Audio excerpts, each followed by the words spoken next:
Royal ബേക്കറിയുടെ owner എന്ന് പറയുമ്പോഴായിരിക്കും എറണാകുളംകാർക്കൊക്കെ കുറച്ചും കൂടെ പെട്ടെന്ന് മനസ്സിലാവുന്നുണ്ടാവുക അല്ലെ?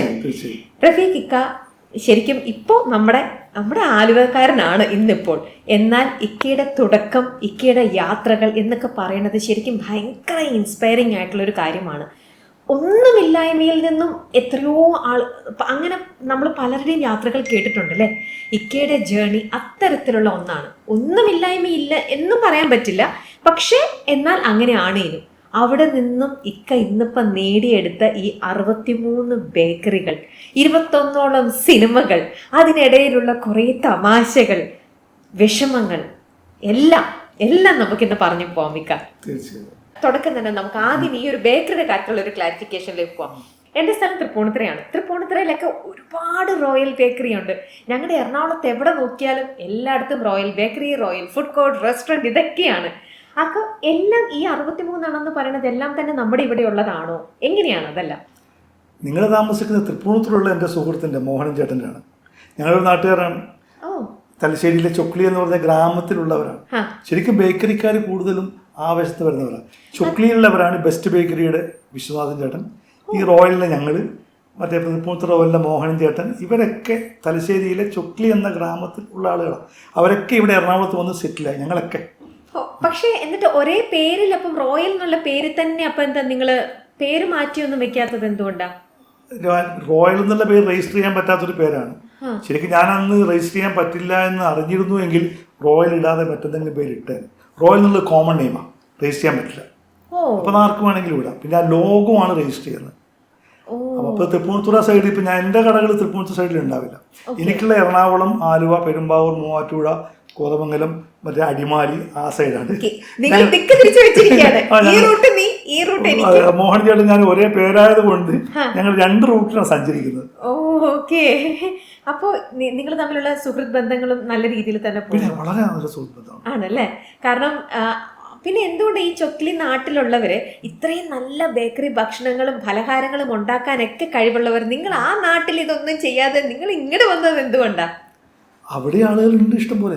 അല്ല നിങ്ങള് ഞങ്ങളെന്ന് പറയുന്നത് ഈ ശരിക്കും ഈ നഴ്സുമാരൊക്കെ കോട്ടയത്തുള്ളവരാണ്. എന്ന് പറഞ്ഞ പോലെ ഈ തലശ്ശേരി ആ ഭാഗത്തുള്ള കംപ്ലീറ്റ് ഫുഡ് ഉണ്ടാക്കുന്നത്, ഹോട്ടൽ മേഖലയിലായാലും ബേക്കറി മേഖലയിലായാലും ഫുഡ് ഉണ്ടാക്കുന്നത്, അവരെല്ലാവർക്കും അവിടെ കൊടുക്കാൻ പറ്റുമോ? അത് ഇവിടെ മാത്രമല്ലല്ലോ, ലോകത്തിന്റെ ഏത് രാജ്യത്ത് പോയാലും തലശ്ശേരിക്കാരുടെ ഒരു ബേക്കറിയോ റെസ്റ്റോറൻറ്റോ അവിടെ ഉണ്ടാവും. എല്ലായിടത്തും പോയാലേ വിശ്വസിക്കാൻ പറ്റും. അപ്പൊ ഞങ്ങൾ ഇങ്ങോട്ട് പോകും, അവിടെ ആൾക്കാരുണ്ട് സ്വന്തമായി ചെയ്യുന്നവർ.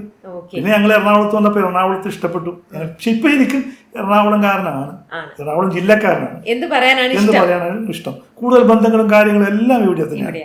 അവിടെ എനിക്ക് പുതിയ ജനറേഷനിൽ ആരും ഞങ്ങൾക്ക് അറിയില്ല. അത് മോഹൻ ചേട്ടനായാലും അങ്ങനെ തന്നെയാണ്, വിശ്വനാഥനായാലും വിഷ്ണു ചേട്ടനായാലും വിജീഷിനൊക്കെ അങ്ങനെ തന്നെയാണ്. അപ്പൊ നിങ്ങൾക്ക് എല്ലാവർക്കും ഇപ്പൊ ഈ നാട്ടിലങ്ങ് വന്ന് സെറ്റായി, ഈ നാടാണ് ഇപ്പൊ നിങ്ങളുടെ സ്വന്തം നാട് പോലെ അല്ലേ? തീർച്ചയായിട്ടും. ഞങ്ങളുടെ നാട്ടിൽ ഒരുപാട് സ്ഥലങ്ങളിൽ പോയി സെറ്റ് ചെയ്ത ആൾക്കാരുണ്ട്. ഞങ്ങളൊക്കെ ഇങ്ങോട്ട് എറണാകുളത്തേക്കാണ് വന്നത്. ഞങ്ങൾക്ക് വളരെ ഇഷ്ടപ്പെട്ടു ഈ സ്ഥലം. ഓക്കെ. നമുക്ക് എനിക്ക് ഇക്കേനെ കുറിച്ച് മനസ്സിലാക്കി കഴിഞ്ഞപ്പോഴും ഇക്കയുടെ ഒരു ജേർണി എന്ന് പറയുന്നത് ഭയങ്കര രസമാണ് കേൾക്കാൻ. അത് പ്രത്യേകിച്ചും ഇക്കയുടെ ആ ഒരു സംസാര ശൈലിയും അതിലൊക്കെ കൂടെ കേൾക്കുമ്പോഴാണ് നിങ്ങൾക്കും അത് കൂടുതൽ ഇൻട്രസ്റ്റിംഗ് ആവുക. നമുക്ക് ഇൻട്രസ്റ്റിംഗ് ആവുന്ന ഫാക്ടർ അവിടെ മുതൽ തന്നെ തുടങ്ങാൻ നിൽക്കുക, എന്നാലാണ് എല്ലാവർക്കും ഒന്ന് മനസ്സിലാവുള്ളൂ. റഫീഖ് എന്ന് പറയുന്ന വ്യക്തി ജനിച്ചത് ചൊക്ലി എന്ന് പറയുന്ന ഗ്രാമത്തിലാണ്. അവിടെ നിന്നും ഇന്നിപ്പോൾ അറിയപ്പെടുന്ന ഇത്രയും വലിയ കോടീശ്വരനായത് എങ്ങനെ, എവിടെ നിന്ന്, ആ ഒരു യാത്ര? കോടീശ്വരനൊന്നും ആയിട്ടില്ല ആദ്യം പറയാം. ഞാനൊരു ബിസിനസ്സുകാരനായി മാറി. ചൊക്ലി ഞാൻ പഠിത്തത്തിനൊക്കെ വളരെ മോശമായിരുന്നു. മോശം എന്ന് മാത്രമല്ല, പഠിച്ചിട്ടില്ല എന്ന് വേണ്ടി പറയാം. 10ാം ക്ലാസ് പരാജയപ്പെട്ടു. 10ാം ക്ലാസ് പരാജയപ്പെട്ട് നിങ്ങൾ ചോദിക്കപ്പോൾ 9ാം ക്ലാസ് വരെ വിജയിച്ചില്ലെന്ന്. അത് ചാക്കീരി അഹമ്മദ് കുട്ടി ചെയ്തൊരു പണിയാണ്. അന്ന് 1970-80 കാലഘട്ടം. അന്ന് ചാക്കീരി പാസ് ഒരു പാസ്സുണ്ട്. ചാക്കീരി പാസ് അന്ന് എന്ത് വിദ്യാഭ്യാസ വകുപ്പ് ചാക്കീരി അഹമ്മദ് കുട്ടിയായിരുന്നു. ആ ഗവൺമെൻറ് കൊണ്ടുവന്ന ഇതാണ് 10% ആളുകളെ മാത്രമേ തോൽപ്പിക്കാൻ പാടുള്ളൂ ഒരു ക്ലാസ്സിൽ. അപ്പോൾ 50 കുട്ടികളുള്ള ഒരു ക്ലാസ് ആണെങ്കിൽ 5 പേരെ മാത്രമേ സെയിം ക്ലാസ് ഇരുത്താൻ പാടുള്ളൂ. ബാക്കി 45 പേരെയും കയറ്റി വിടണം. അപ്പൊ നമ്മൾ എങ്ങനെ പഠിച്ചില്ലെങ്കിലും നമ്മളാക്കാൻ ഉറപ്പന്മാർ 5 പേരുണ്ടാവും. അതുകൊണ്ട് നമ്മൾ തനിയെ കയറിപ്പോകും. അങ്ങനെ 9 പേരെ കയറിപ്പോയി എന്നല്ലാതെ പഠിച്ചു ജയിച്ചു എന്നൊന്നും പറയാൻ പറ്റില്ല. പഠിത്തത്തോട് വലിയ താല്പര്യമൊന്നും ഇല്ലായിരുന്നു. അപ്പം മുതലേ എങ്ങനെ പൈസ ഉണ്ടാക്കണം, അല്ലെങ്കിൽ അഭിനയിക്കണം, അങ്ങനെയൊക്കെയുള്ള ഒരു ആഗ്രഹമായിരുന്നു. ചെറുപ്പത്തിൽ മുതലേ ഞാൻ പറയാം, ഞാൻ സ്കൂളിൽ പോകുമ്പോൾ തന്നെ മറ്റേ കൂടെ പോലെ ആടോ പശുവോ ഉണ്ടാവും. പോകുന്ന വഴിക്ക് കെട്ടിയിട്ട് ക്ലാസ്സിലേക്ക് പോകും. ഉച്ചക്ക് 1 മണിക്ക് വരുമ്പോൾ അതിനൊന്ന് മാറ്റി കെട്ടും. വൈകിട്ട് 4 മണിക്ക് വരുമ്പോൾ അഴിച്ചു കൊണ്ടുവരും. പിന്നെ കപ്പ നടുക. അങ്ങനത്തിനോടാ കൂടുതൽ താല്പര്യം. ഇപ്പൊ ആ സാറുമാർ പഠിപ്പിക്കുന്നതിനോടൊന്നും എനിക്ക് വലിയൊന്നും കണ്ടിട്ടില്ല. ഇപ്പൊ വെള്ളം ഉണ്ടാകുന്നത് എങ്ങനെയാന്ന് ചോദിച്ചാൽ എന്നെ സംബന്ധിച്ചിടത്തോളം ഞാൻ പറയാ, ഒരു കടയിൽ പോയിട്ട് തൊട്ടി ഞങ്ങൾ നാട്ടിൽ പറയാം, തൊട്ടിയും കാറും വാങ്ങിക്കുക, അതിന്റെ പിടിയിൽ കാറ് കിട്ടുക, കിണറ്റിലേക്ക് ഇടുക, ാണ് വെള്ളം കിട്ടുന്നത്. ഏതാണ്ട് H2O 2H2O എന്നോ 2 ഹൈഡ്രജൻ ഓക്സിജൻ തന്നെ ഞങ്ങൾക്ക് മനസ്സിലായി. ഞങ്ങൾ ഇതാക്കുന്നത് വെള്ളം ഉണ്ടാകുന്ന ഇങ്ങനെയാണല്ലോ. അപ്പൊ അത്തരം ചിന്താഗതിയാണ് എനിക്ക് പണ്ട് മുതലേ പഠിക്കുമ്പോൾ എനിക്ക് തോന്നും, ഈ മുഗളന്മാരുടെ ഭരണപരിഷ്കാരവും അക്ബറിന്റെ മതവും ടിപ്പുവിന്റെ പടയോട്ടൊക്കെ പഠിച്ചിട്ട് നമുക്ക് എന്ത് കാര്യം? ഒരു വെണ്ടയുടെ വിത്ത് നട്ടാൽ എത്ര മാസം കൊണ്ട് വെണ്ടയ്ക്ക പറിക്കാൻ പറ്റും? ഇത്തരം കാര്യങ്ങൾ നമുക്കറിയണ്ട്. നമുക്ക് ഒരിക്കലും ആവശ്യമില്ലാത്ത പല കാര്യമാണ്. അത് ശരിയാണെന്ന് ഞാൻ പറയില്ല കേട്ടോ, ശരിയാണെന്ന് പറയില്ല. അത്തരം കാര്യങ്ങളാണ് പഠിപ്പിക്കുന്നത്.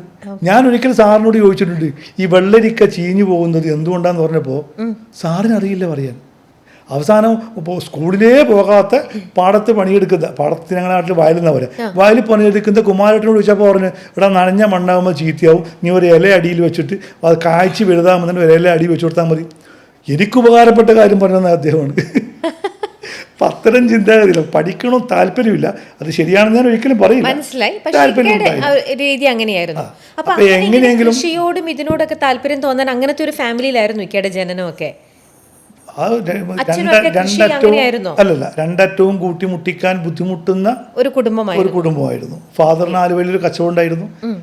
അതിന് വലിയൊരു ബിസിനസ് ഒന്നുമല്ല, അതിന്റെ തുച്ഛമായ വരുമാനം കൊണ്ട് ഞങ്ങൾ 5 മക്കളെയും വളർത്താൻ പാടുപെടുന്ന ഉമ്മ.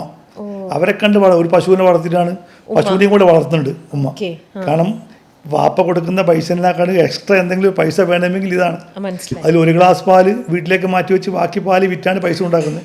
ഇനി പൈസ തികഞ്ഞില്ലെങ്കിൽ ആ ഗ്ലാസും കൂടെ വിൽക്കും.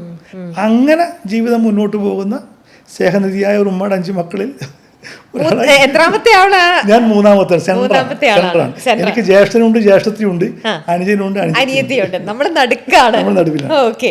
അപ്പൊ നടുവിൽ നിന്നവൻ ഇങ്ങനെ കേമനാവുമെന്ന് ഉമ്മയൊന്നും ഇത്രയ്ക്കും കേമനാവുമെന്ന് അവർ വിചാരിച്ചിട്ടുണ്ടാവില്ല. ഞാനങ്ങനെ അത്രമാത്രം ക്യാമറൊന്നും ആയിട്ടില്ല. വളരെ സന്തോഷം. ഇല്ല, ഞാൻ ശരിക്കും ആ 5 മക്കളിൽ ഒരു വിവരം കുറഞ്ഞവനാണ്, പഠിക്കാത്തവൻ, അറിവില്ലാത്തവൻ. അങ്ങനെ എനിക്ക് തന്നെ തോന്നിയിട്ടുണ്ട് ഞാൻ ഒന്നിനും കൊള്ളാത്തവനാണെന്നുള്ളതും. അത് അവിടെയും സമൂഹത്തിലൊക്കെ വലിയ കഴിവൊന്നും ഇല്ലാത്ത ഒരാളാണ്. 10 വരെ അങ്ങോട്ട് പോകട്ടെ, 10 വരെ പോകുന്നത് തന്നെ പറയാം, ഈ ചാക്കിരി പാസ് കൊണ്ട് പോയതാണ്. അത് കഴിഞ്ഞാൽ എവിടെയെങ്കിലും ജോലിക്ക് ഒക്കെ പോയിക്കോട്ടെ. ജ്യേഷ്ഠൻ നന്നായിട്ട് പഠിക്കും. ജ്യേഷ്ഠൻ അന്ന് ഡിസ്റ്റിങ്ഷനിൽ പാസ്സായ. അപ്പൊ എനിക്ക് 100 വയസ്സ് കിട്ടിയിട്ടില്ല, 210 പാസ് മാർക്ക്, 100 കിട്ടിയിട്ടില്ല. പുള്ളി 520 ഡിസ്റ്റിങ്ഷൻ. അങ്ങനെയൊക്കെ മാർക്കുമായിട്ടൊക്കെ പാസ്സായ ആളാണ്. അപ്പൊ അദ്ദേഹം പഠിക്കട്ടെ, ഞാൻ ജോലിക്ക് പോവാം. അങ്ങനെയാണ് ആലുവയിലെന്ന് പാപ്പാക്ക് കച്ചവടമുണ്ട്. ആ ചെറിയ കച്ചവടത്തിലേക്ക് സഹായിക്കാൻ വേണ്ടി ഞാൻ എത്തിയതാണ്. ഒരു 15 വയസ്സ്. ഓക്കെ, 15 വയസ്സ്. അതായത് 10ാം ക്ലാസ് തോറ്റോ ഇല്ലയോ നോക്കിയൊന്നുമില്ല. 10ാം ക്ലാസ് ലാസ്റ്റ് പരീക്ഷ കഴിഞ്ഞിട്ട് 4 മണി ട്രെയിനിൽ അങ്ങോട്ട് പോകും. 3.5 മണിക്ക് നേരത്തെ തന്നെ പരീക്ഷ എഴുതേണ്ട ആവശ്യമില്ലല്ലോ, പിന്നെ കടമ നിർവഹിക്കാൻ വേണ്ടി പോകുന്നതാണ്.